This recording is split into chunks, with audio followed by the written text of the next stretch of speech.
wabarakatuh. Saya di sini akan menjelaskan tentang sejarah perkembangan komputer dari generasi ke generasi. Pertama-tama, saya akan menjelaskan apa itu komputer. Komputer adalah alat yang dipakai untuk mengolah data menurut perintah yang telah diprogram. Kata komputer semula dipergunakan untuk menggambarkan orang yang pekerjaannya melakukan perhitungan, aritmatika, dengan atau tanpa alat bantu. Tapi, arti kata ini kemudian dipindahkan kepada mesin itu sendiri. Pada awalnya, pengolahan informasi hampir eksklusif berhubungan dengan masalah aritmatika. Tetapi, komputer modern dipakai untuk banyak tugas yang tidak berhubungan dengan matematika. Selanjutnya adalah awal penemuan komputer. Sekitar 30 tahun yang lalu, setelah Pascal menemukan kalkulator otomatis, matematikawan Jerman bernama Gottfried Wilhelm Leibniz mengembangkan kalkulator sebelumnya dengan menambahkan sistem bilangan biner. Sistem tersebut membantu mesin untuk menangani perhitungan lebih mudah ketimbang sistem desimal. Leibniz juga menambahkan roda gigi untuk perhitungan perkalian dan pembagian. Selanjutnya, George Boole kemudian mengembangkan untuk matematika biner. Ilmuwan Inggris ini memakai sistem bilangan biner dalam menemukan tipe baru pada matematika yang kemudian dikenal dengan aljabar dan logika Boolean. Cikal bakal komputer digital. Komputer generasi pertama. Pada tahun 1946 merupakan tahun ciptakan komputer generasi pertama dengan menggunakan tabung vakum sebagai komponen dasar pembuatan. ENIAC merupakan salah satu contoh komputer generasi pertama yang diciptakan oleh J. Presper Eckert dan John Maury di University of Pennsylvania. ENIAC dibangun menggunakan 18.000 tabung vakum dan beratnya mencapai 30 ton. Ciri-ciri komputer generasi pertama ini adalah 1. Memiliki hardware yang jauh lebih besar serta membutuhkan ruang yang luas. 2. Interior dengan sistem operasi dibuat secara spesifik dan hanya melakukan tugas tertentu. 3. Program hanya dapat dibuat memakai bahasa mesin.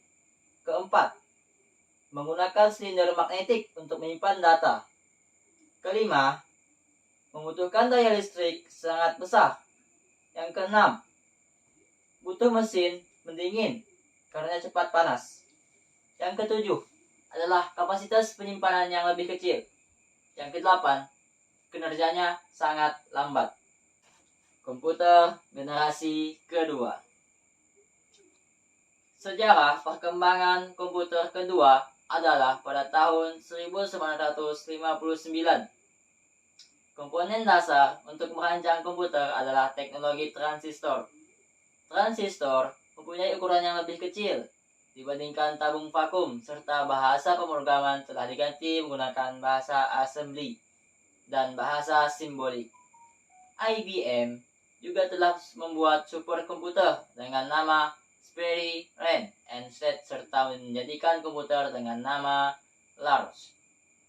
Pada tahun 1965, hampir berbagai bisnis besar menggunakan komputer generasi kedua untuk memproses informasi dan keuangan bisnis. Ciri-ciri komputer generasi kedua. Yang pertama, telah menggunakan operasi bahasa pemrograman dengan tingkat tinggi, Fortran dan COBOL. Kapasitas memori utama menggunakan magnetic core slot. Yang kedua, menggunakan simpanan eksternal serta magnetic AP dan magnetic disk. Yang ketiga, mampu memproses secara real time dan real sharing. Yang keempat, Ukuran fisik jauh lebih kecil dibandingkan komputer generasi pertama. Komputer generasi ketiga. Sejarah perkembangan komputer generasi ketiga integrated circuit adalah pada tahun 1965 dan 1971. Teknologi ini menggeser fungsi transistor sebagai komponen dasar komputer. Transistor masih tetap digunakan, tapi ukurannya diperkecil. Beberapa transistor yang berukuran kecil tersebut dimasukkan di IC bersamaan dengan resistor dan kapasitor. Komputer generasi ketiga menjadi komputer pertama yang membuat operator dapat berinteraksi menggunakan keyboard dan monitor dengan tampilan sistem operasi. Ciri-ciri komputer generasi ketiga. Yang pertama, memiliki listrik yang lebih hemat, software lebih meningkat, dan kapasitas memori lebih besar. Yang kedua, memiliki kecepatan 10.000 kali lipat dibanding generasi pertama. Yang ketiga, komputer dapat melakukan multiprocessing. Yang keempat, komputer sudah visual display dan dapat mengeluarkan suara menggunakan penyimpanan eksternal seperti disket magnetik. Yang kelima, mampu melakukan komunikasi dengan komputer lain. Komputer generasi keempat. Sejarah perkembangan komputer yang kita pakai sekarang merupakan komputer generasi keempat, yang dimana dibuat menggunakan komponen dasar bernama mikroprosesor dari tahun 1071 sampai sekarang. Intel menjadi sebuah perusahaan yang paling berpengaruh terhadap perkembangan chip mikroprosesor karena mereka berhasil menciptakan 4004 yang merupakan cikal bakal perkembangan komputer. Banyak sekali kemajuan pesat yang terjadi pada generasi ini, seperti dipeliharaannya mouse, GUI, hingga komputer jinjing yang biasa kita sebut dengan laptop. Ciri-ciri komputer generasi keempat. Yang pertama, dapat menggunakan LSI sesudah memakai semikonduktor dan mikroprosesor yang berbentuk sebagai chip untuk memorinya. Yang kedua, dipasarkan pada sektor perorangan.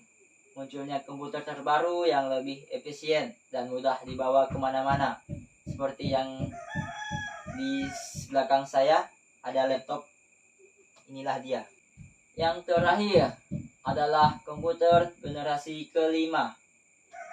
Sejarah perkembangan komputer generasi kelima ini sebenarnya masih dalam tahap pembangunan, yang mana generasi ini akan mempunyai teknologi yang dibuat berdasarkan kecerdasan buatan. Perkembangan komputer generasi kelima bertujuan agar dapat menghasilkan perangkat komputer yang dapat merespon menggunakan bahasa yang menggunakan manusia, diharapkan dapat mempelajari lingkungan di sekitarnya, serta dapat menyesuaikan dirinya sendiri. Komputer generasi kelima juga mempunyai ciri-ciri. Yang pertama, komputer masih menggunakan teknologi LSI, namun akan banyak mengalami proses pengembangan. Yang kedua, memiliki fitur yang terus berkembang setiap tahunnya. Yang ketiga, komputer ini memiliki kemampuan untuk mendengar, berbicara, melihat, dan bisa lebih canggih lagi. Bahkan dapat memberikan kesimpulan layaknya manusia, yang mana kita ini adalah manusia.